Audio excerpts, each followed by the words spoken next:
Hello, welcome to Rappler Talk. I'm Marites Vitug, and joining us is Dean Mel Sta Maria of the Far Eastern University Institute of Law. He's also a well-known advocate, and he has a radio show on Radio 5 as well as his own YouTube channel. Welcome to Rappler Talk, Dean Mel Sta Maria. Thank you, Marites. And we're going to talk about judicial independence and the Supreme Court. Kasi nga ang dami na nangyayari sa Supreme Court, as you Yes. know, dahil you've been on the front lines of analyzing this. Yung recent appointment ng bagong Chief Justice na si Lucas Bersamin, nagkaroon niya ng at least on the internet, mostly negative reaction. It shows daw na hindi magiging independent ang Supreme Court. Ano hong thoughts niyo about this appointment? You know, Marites, we have a doctrine in law called res ipsa loquitur. It means the thing speaks for itself. Well, what do I mean by that? If you look at the Associate Justice Antonio Carpio, officially and unofficially, he has caught the ire of the president. Okay, officially, while he may have given certain grounds for Chief Justice Sereno to be impeached in his dissenting opinion, yes. he nevertheless said, I will vote against quo warranto. Correct. Yes. I mean, the president probably was pissed off by that. And unofficially, well, as we all know, Associate Justice Carpio is well known, he is very vocal in his position on the West Philippine Sea.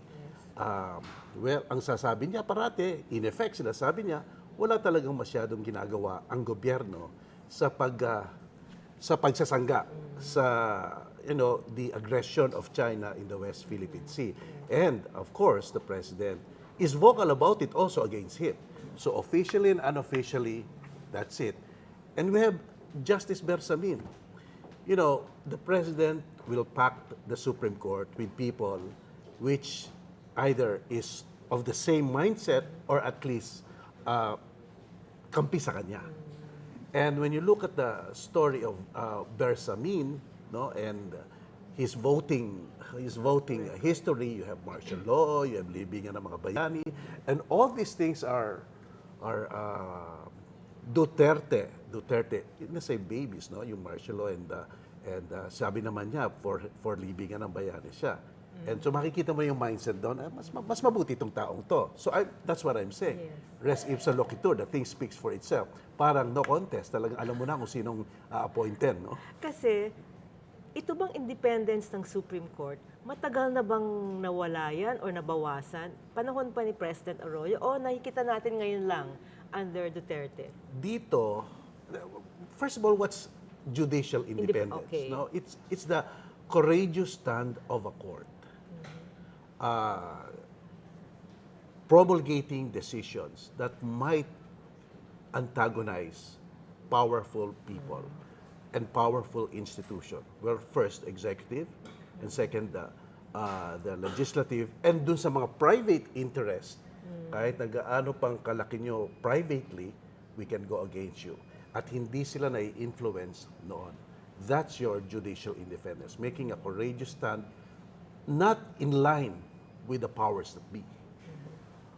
When we look at GMA, the period of GMA, ilan ba ang mga cases na parang sabihin natin caught the press and the people, no? Yung executive privilege, yung NBN-CPE yes, deal. yes. Remember that? Yes.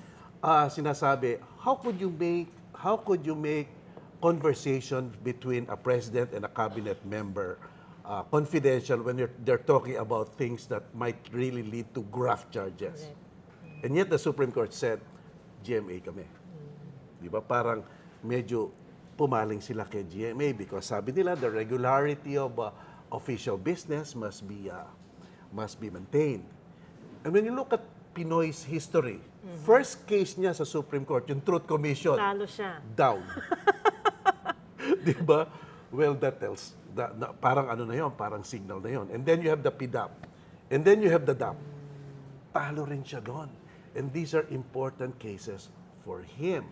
So, and then you look at Duterte. Yan, almost. Kampi na lahat yan. Martial law, a most important, substantial, talagang case that can be decided by the Supreme Court, kampi siya doon. And the Marcos burial. And yung Marcos burial, sub judice, while the case was pending, President Duterte said, I don't see anything wrong there. And then you find the Supreme Court, in a way, following his line of thought. So he was openly sending a message. Hindi mo na That is kailangang right. tawagan isa-isa. Correct, yes. You know, alam mo Marites, no, sasabihin ng iba, kung babasahin mo naman ang decision, it's so neutral, they rationalize things, they explain it, but you know, there is such thing as express bias, which you will not find in a decision. But there is such thing as implied bias. Then you have to trace the history of this justice. Tingnan pa natin ang history nito. Baka ganyan lang ang sinasabi niya, pero at the back of his mind, madali siyang maapektuhan ng mga taong nasa poder. So, yun dapat ang titignan natin. Alam mo, Marites, it's the period when, for example, we treat justices with a halo. No? Sila yung mga santo na walang pagkakamali. Tapos na yun. They are just same public officials. Now, we really have to go into their lives. They live in a glass tower. Tignan natin kung saan sila nagmumula. And then we will see that what we call implied bias. Ganun pala yan. Sigurado papaling yan dyan, di ba? So, bakit napakahirap, it appears na napakahirap maging independent ng mga justices?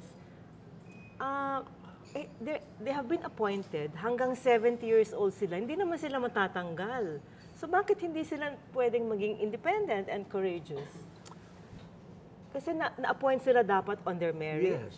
And they will not be fired until they reach 70, tsaka sila mag-retire. Ito, Marites. This is engaging in speculation. Okay. Well, because when they reach 70, probably they still have something more to offer. Nakikita mo mga justices natin.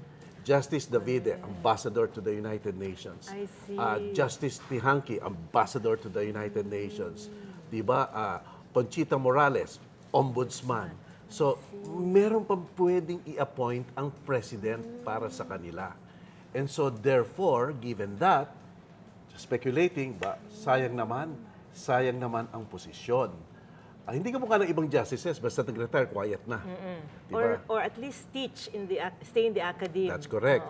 Talagang, they are just satisfied and Unethical contented. ba yan? You to get another government position or even sit in private boards after you retire?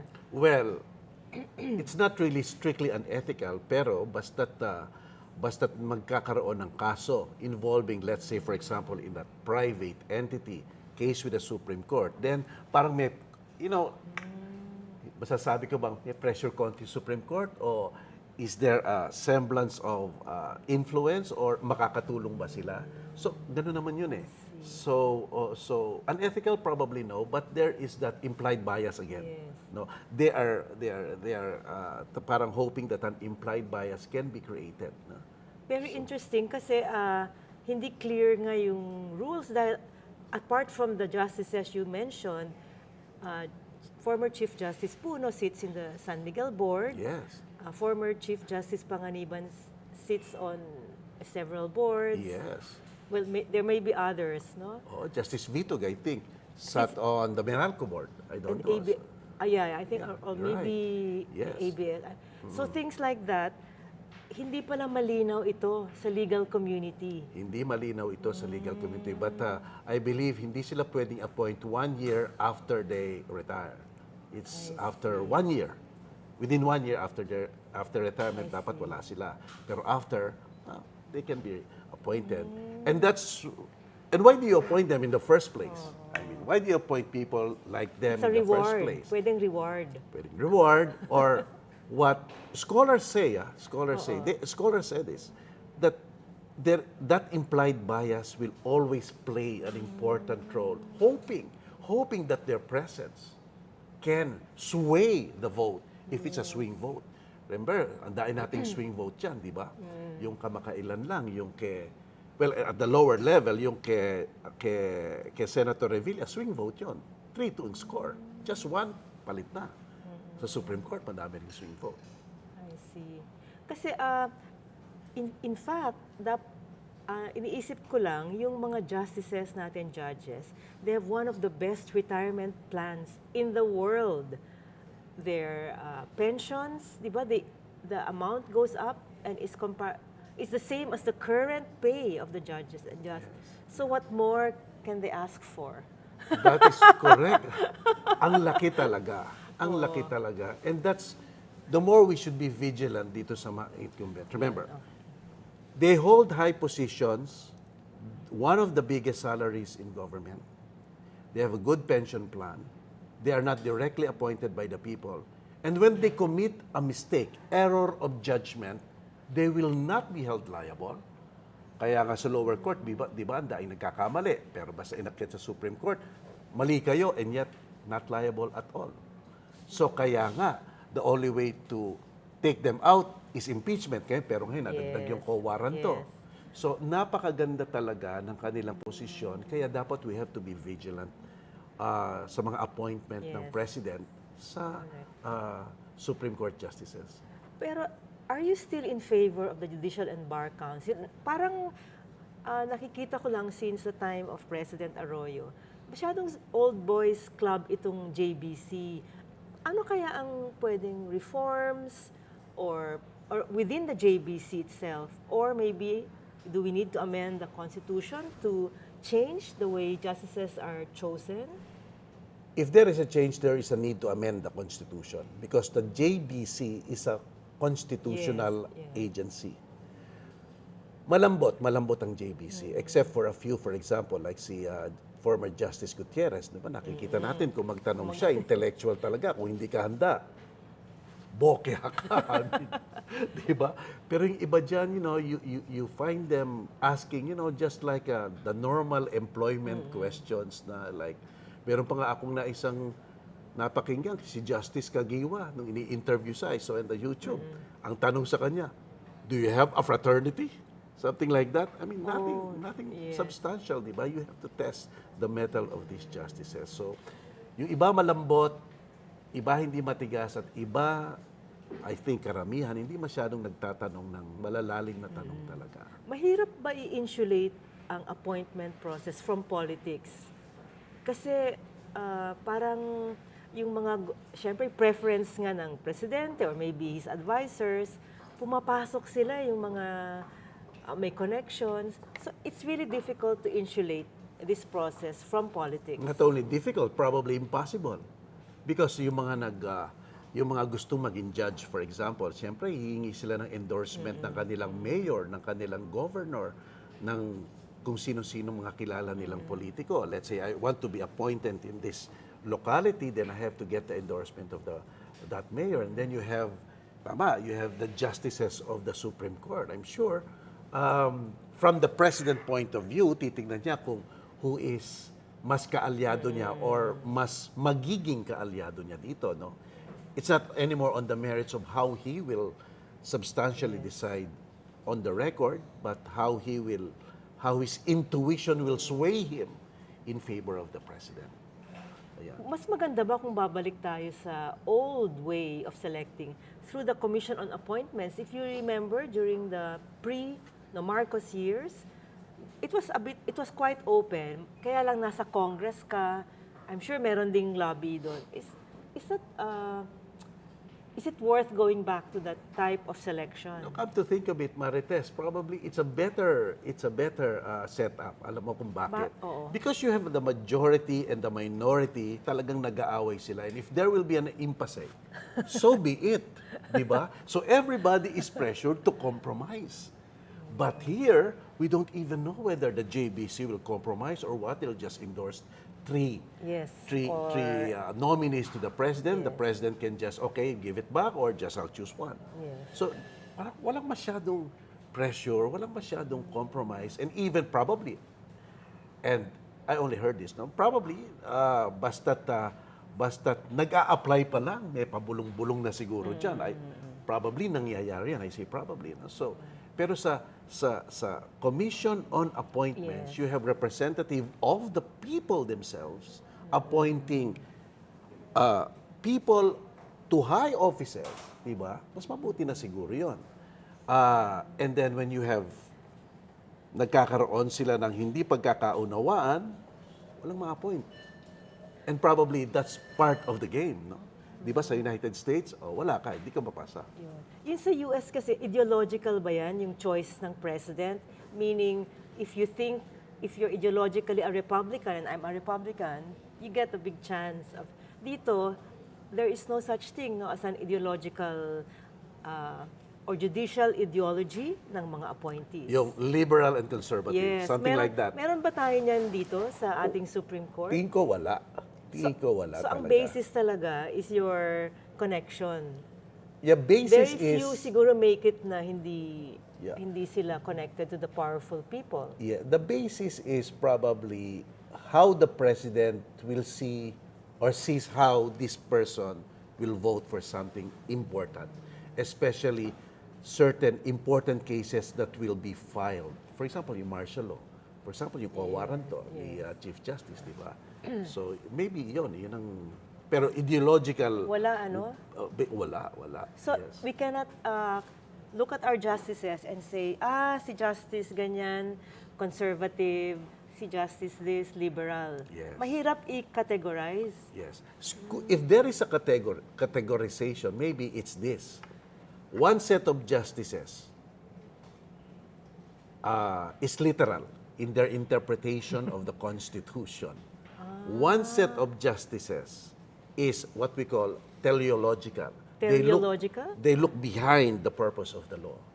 They look at the spirit of the law. If there is a conflict between the letter and the spirit will prevail. Just to tell you, Parang, is that what the legal academics look into? Kasi kami, as journalists, I mean, philosophical pala. philosophical. Yeah, the spirit of the law. Look, I'll just give you an example. Yeah. Like the co-warranto case Okay. of former Chief Justice Sereno. One of the powers granted by the Constitution to the Supreme Court is precisely to hear cases of government officials on a co-warranto basis. It stops there. If you look at it literally, then all public officers Can be... can be subjected to co-warranto. Yes. That is literal. But the other set of justices, but we should not look at it literally. We should look at the purpose of the law. How can people inside an institution take out one of their members when they're all in a way co-equal? How could you do that? Because the spirit of the law is check and balance. If the Supreme Court cannot check itself, you check another institution. That's why impeachment must be in Congress. So kita mo, that's the spirit of the law. Pero yung isa, hindi, the law does not distinguish, we should not distinguish. Yung isa, the law has a purpose. So if ever there is a categorization, yun ang tinitignan natin. Kaya nakikita natin yun ngayon eh. For me, personally, ang mga look at the spirit of the law, sila Leonen yan, sila Kagiwa yan, sila, let's say, Bernabe yan, di ba? Dito sa Yung kabila, literal, sila Bersamin yan, sila Peralta yan, see? So, kamukha yung the burial of Marcos. Sabi, look, this is the administrative order of the AFP. It says all presidents, then all president. But if you look at it, no, it should not be taken that way because the law is based on experience. And experience look at history. And history tells us that Mr. President Marcos, just judging from the money recovered from the PCGG, is not a hero. So how do you teach your students ngayon na ganito yung nangyayari? And anyway, since maybe post-Marcos, nakikita natin na, yun nga, independence is declining. How do you impart this to your students? Or is it tough teaching ngayon, constitutional law? It's tough. But I always tell my student, Marites, the Supreme Court can make a decision. Fine. It will be final. And yes, we lawyers, and you would be lawyers, are expected to respect it. But it should not end there. Because decisions of the Supreme Court cannot be immune from critical debate. We must talk about it all the time. And even in your ordinary layman or natural conversation, why not say it's wrong or it's not, it's right. But the debate must always continue. Because if a Supreme Court judge or justice makes a mistake, what's the remedy? None. It's appealable to God already. Di ba, Marites? Ano yan, final and immutable? Yes, di ba? So yan, final na. So that's the gravitas of a decision of the Supreme Court. And so the only way for us, the people, to, at least make them feel they are accountable is to talk about it. Talk about it in the newspaper, talk about it in your column, talk about it in your conversation, and especially talk about it in class. In class. So yan. So, yan nagagawa nyo, no, as a legal academic. The way I understand it is some legal academics or those who are teaching law have private practice, also do private practice. So what I'm told is that they don't want to be critical of Supreme Court decisions dahil nga may kaso rin sila sa Supreme Court. And So iilan lang kayong will encourage debate. Tama yon, no? It really plays a factor, no? Siguro, well, yun nga, the perception is, naku, kakalabanin ko tong justice na to. Naku, baka and since the Supreme Court is now unpredictable, I mean, anything can happen. And that's the story state, no? Sometimes, like for example, the classic case is your co-warranto. It's so predictable. Alam na nating lahat. Nagkaroon na ng House Committee hearing. It took so long a time. Nakita na, we saw it on television. And then out of the blue, this co-warranto came in. And what was the perception? The perception was kasi hindi kaya sa Senate. Maaari kasing matalo sa Senate, so we go the other way. And we see that provision in the Constitution, we apply it. So ganun ang nangyayari, and so everybody was shocked. Sabi ko nga doon nga sa nagtuturo sa constitutional law, at least sa school ko, and sa other school, sabi nila, kailangan ng baguhin ang libro. And even Bernas has to change his book because Bernas specifically said the only way to take out Is through impeachment. is through impeachment. There is no other way. And so you have to change all of this. So nasisira yung ating, yung judiciary ba natin, nagwi-weaken as an institution. Kasi nga nawawala yung check and balance, kasi sumusunod sila sa the powers that be. So anong magagawa ng ordinary people, maybe us, civil society, journalists, legal academics, is just to talk about it? We really have to talk about it. Or we could file a co-warranto. If you have the guts, co-warranto, whatever, di ba? And yeah, that's the only thing we could file co-warranto, impeachment, and just talk about it. And we ordinary citizen must always talk about it. That's my point. Yes. No, because kung may talagang, pwede ka lakas ng loob, mag-file ka ng co-warranto, but for what? Diba? So, yeah. So do you think ang mga justices ba, nakikinig ba yan sa public opinion? Ma-criticize sila? Does it affect them based on the cases that we've seen under Duterte? Let's face it, Marites, no? When you're appointed justice of the Supreme Court, it is impossible na bigla ka nalang kukulong sa isang sa isang kwarto and wala na, hindi na dumadating sa iyo yung dyaryo, yung news, yung opinion against you. Of course, at the least subliminally, they are affected. And they are human beings. Kaya nga meron tayong motion for reconsideration for you, Mr. Justice, to take a second look. Baka nagkamali ka. And alam mo naman ang Supreme Court natin, ngayon uso na yung flip-flopping, di ba? There are so many times, while the rules say you could only file one motion for reconsideration, in special cases ba, we see 2, 3, 4 motion for reconsideration. Bawal yan, di ba? Yes.